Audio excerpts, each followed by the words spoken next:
स्वागत है आप सभी का प्रॉपर्टी पे। मैं हूं विशाखा त्रिपाठी और आज हम देखने वाले हैं कंट्रोल और कोऑर्डिनेशन का पार्ट नंबर 4। तो आइए डिस्कस करते हैं कि इसमें हमें क्या क्या चीज़ें पढ़नी है। तो आज हम इस पे बात करेंगे कि ब्रेन के बारे में, कि ब्रेन क्या होता है और उससे कैसे, जैसे कि हमने 3 टॉपिक्स अभी इसके पहले पढ़े कि रिफ्लेक्स सेक्शन में आपने देखा कि कैसे बॉडी हमारी कोई भी चीज़ छूते हुए अपना रिस्पॉन्स दे रही है, ठीक है? कोई भी हॉट पॉट या कोई भी चीज़ हम टच करते हैं तो उसके बाद जो हमारा रिस्पॉन्स होता है वो क्या होता है, ठीक है? फिर इसके पहले आपने देखा कि न्यूरॉन का क्या काम होता है किसी भी मैसेज को एक जगह से दूसरे जगह पहुंचाने के लिए। तो अगर ये सारी चीज़ें हमारी बॉडी में हो रही हैं तो ये सारी चीज़ें कंट्रोल किसके द्वारा की जा रही हैं? तो वो होता है ब्रेन, ठीक है? जैसा कि सेंट्रल नर्वस सिस्टम का सबसे इम्पोर्टेंट पार्ट होता है ब्रेन, ओके? तो ब्रेन में अब क्या-क्या चीज़ें होती हैं, आपको सबसे पहले मैं ब्रेन के बारे में बता दूँ।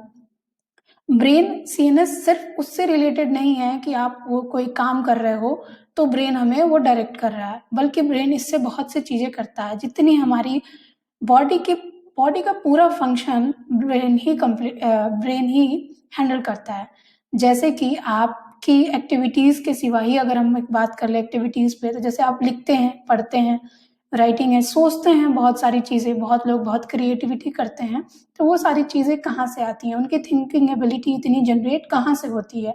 तो वो सारी चीज़ें होती हैं ह्यूमन ब्रेन से, ठीक है? का जहाँ पे हम अपना टाइम इन्वेस्ट करते हैं चीज़ों को समझने के लिए, सोचने के लिए, तो ये सारी चीज़ें कहाँ से मैनेज होती हैं। तो जैसे रिस्पॉन्सेज़ में मैंने आपको बताया कि जब कोई आप हॉट ऑब्जेक्ट टच करते हो उसके अगेंस्ट आपका एक रिफ्लेक्स एक्शन होता है, वो न्यूरॉन्स उसको मैसेज को ब्रेन तक पहुँचाते हैं।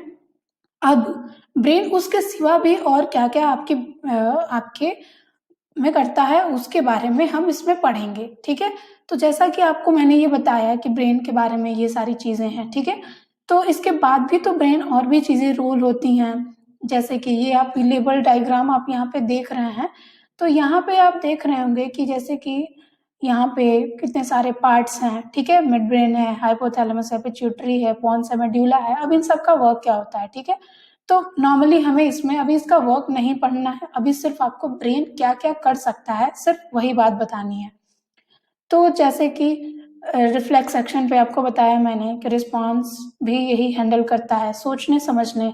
हम जैसे कोई खाना देखते हैं, हमारे मुँह में पानी आना, हमारा मुँह वाटरी होना स्टार्ट हो जाता है, तो वो होता है क्या? वो रिफ्लेक्स एक्शन में आता है, लेकिन वो अ, कौन कर रहा है? तो वो कंट्रोल करता है ब्रेन, ठीक है? अब हमारे मुँह में अगर कोई वाटर रिलीज़ होने लग गया है, किसी भी फूड को देख के या चीज़ें, तो ये ब्रेन कंट्रोल करेगा, ठीक है? तो ब्रेन में इतनी सारी चीज़ें, एक्टिविटीज़ एक साथ कैसे हो पाती हैं? इतने सारे फंक्शंस ब्रेन के एक साथ से, जैसे कि जितनी भी एक्टिविटीज़ है, वॉकिंग है या किसी का चेयर आगे से पीछे करना या जितनी भी एक्टिविटीज़ हैं, वो ब्रेन इतने कम टाइम में कैसे मैनेज कर रहा है, ठीक है? तो जैसे कि आप देख रहे हैं कि इतने कम टाइम में सारी चीज़ों को इतना अच्छे से मैनेज कर लेना ही ब्रेन का काम होता है। तो सिंपली आप इसमें ये ब्रेन का स्ट्रक्चर देखिए जो कि इम्पोर्टेंट है, और इसके जितने भी ये छोटे-छोटे आपको इसमें टर्म्स हैं कि सेरेब्रम क्या करता है, क्रेनियल स्कल क्या है, ये चीज़ें हम आगे आपको डिटेल में पढ़ाएँगे। फिलहाल बस आप इतना जानिए कि ब्रेन में, हमारी बॉडी में जितने कंट्रोल्स होते हैं, ठीक है? वो सारी चीज़ें कंट्रोल ब्रेन द्वारा की जाती हैं।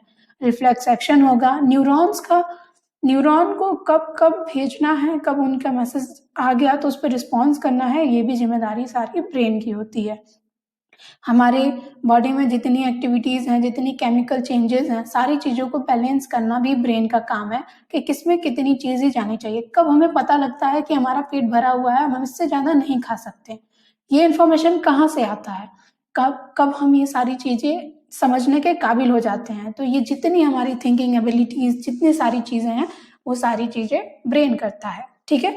तो प्रॉपर्ली आपने समझ लिया होगा कि ब्रेन का और क्या-क्या फंक्शन है, और ये जो इतने टर्म्स हैं इसको हम डिटेल में आगे वाले लेक्चर में डिस्कस करेंगे। सिंपली इस लेक्चर में आपको ब्रेन क्या कर सकता है, ब्रेन कितने चीज़ों को एक साथ मैनेज कर सकता है, उस पे ही देखना था, ठीक है?